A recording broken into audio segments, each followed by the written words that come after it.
are going to do about transformation and abusing towards animals. So transformation, I thought of doing about dark sides of mental institution. We got heard about transformation, about character changes, something like that. So I wanted to do different about mental institution. I did one survey. In Serbia, the mental institution, they treat the peoples like most probably animals, because they tie them up and they just don't even clean them. They don't even give any food, anything like that. So one of the video is this one. How it treats its most vulnerable. You might think institutions, people locked away in inhumane conditions from birth until death, would be a relic of the past. But our inquiry discovered it is all too real. Serbia's past that has remained unchanged and unseen for decades. It is what some call the country's dark secret. Its mental institutions. Thousands of adults and children are systematically warehoused in decaying buildings, languishing in the same stark rooms and metal cribs day after day. Heavy medication is common. Therapy is rare. People are just prisoners in these cribs and these beds. We found people being tied up, not for 10 minutes, but hours.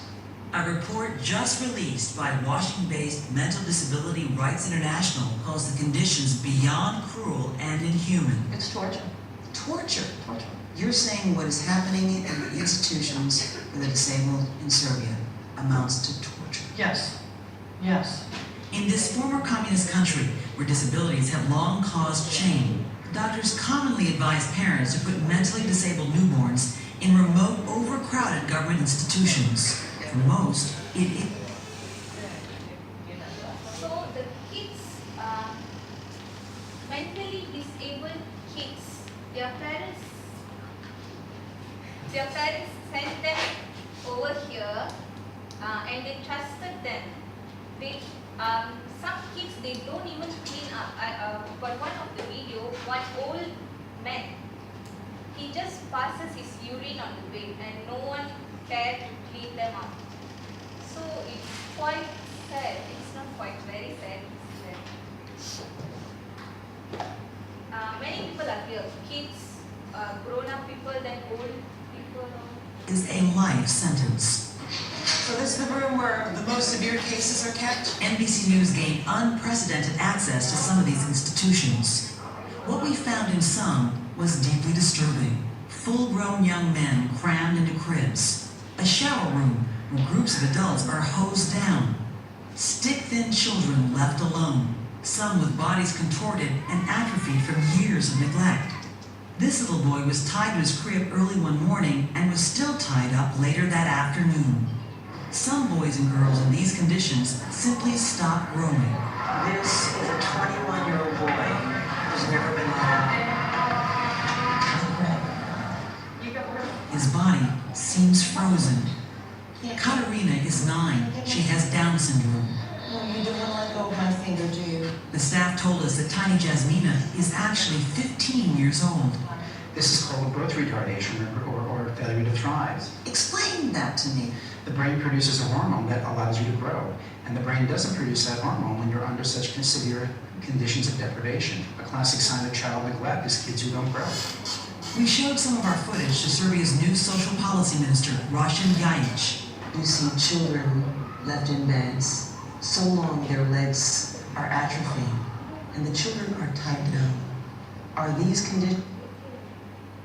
Not only Serbia, there are many mental institutions. One of them is Bethlehem. This is actually illegal in law, but no one cares. Even the government, they don't take any strict actions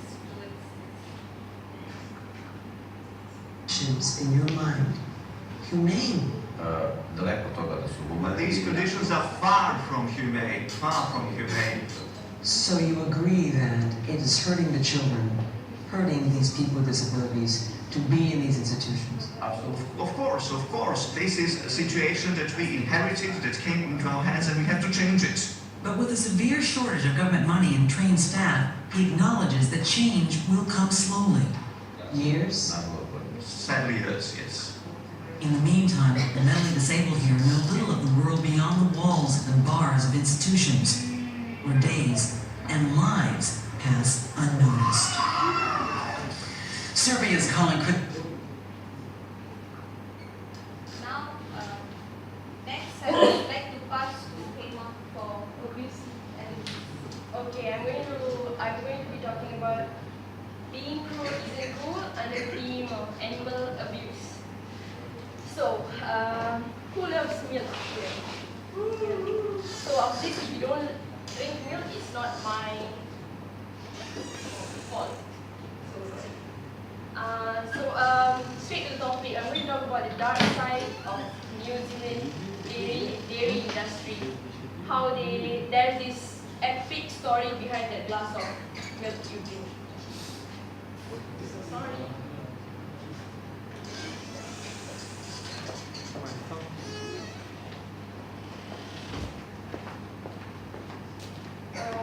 Okay, I'll explain the video.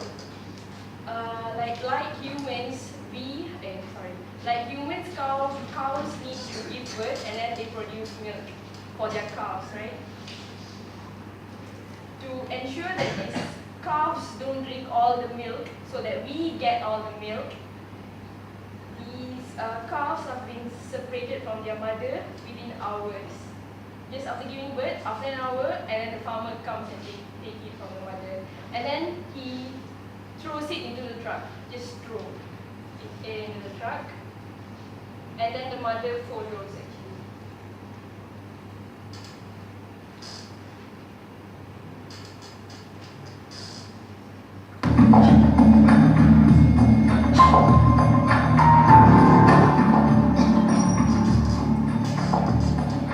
And then these calves some of the calves which are categorized under sick cows, sick casualty cows. Casualty is being sick, wounded, and it's like useless being a casualty cow. So they put you in a box labeled casualty calves, and they dump each and every calf in it.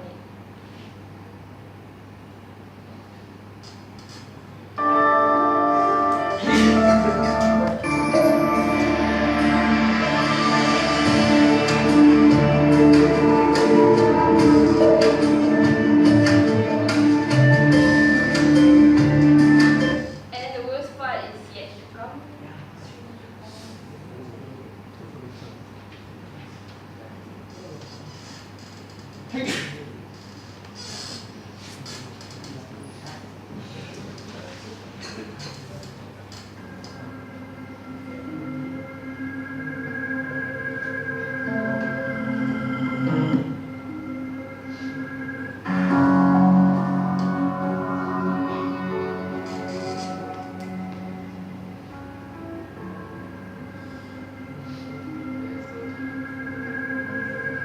So these cows are not only hammered to death, they actually take the screwdriver, poke it in the neck, so that they die. And then look at how the calf suffers.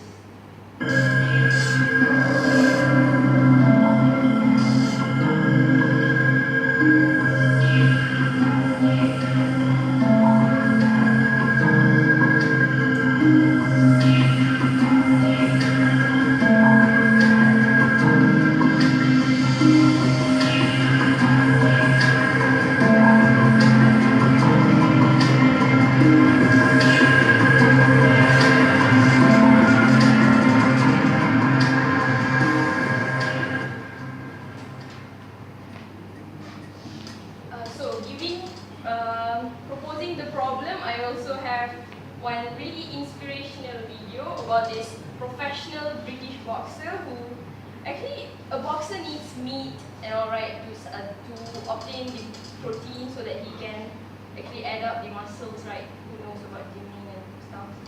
So, but this professional British boxer is a vegan.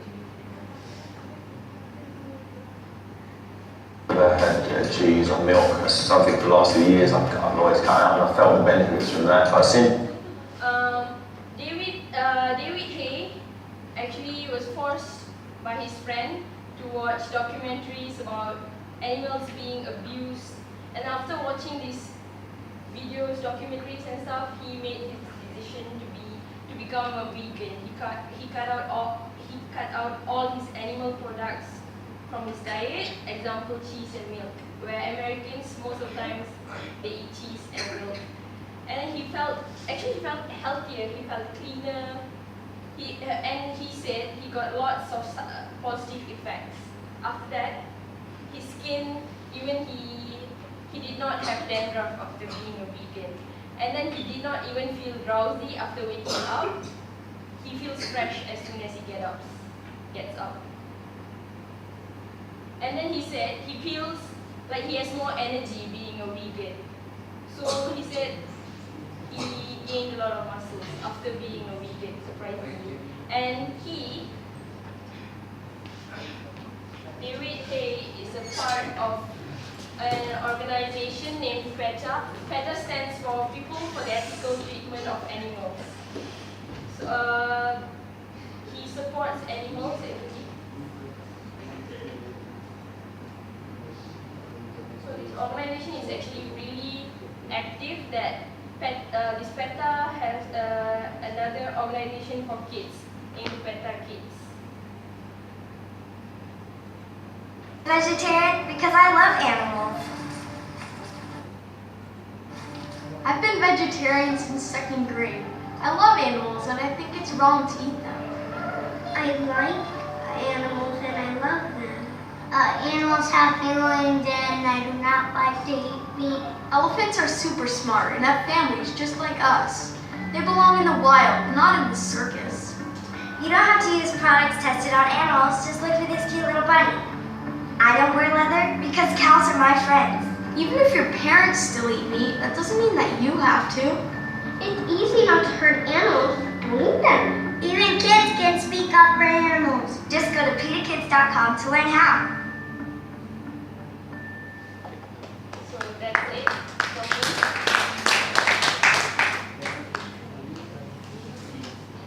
Thank you. Okay, thank you. Good. Next.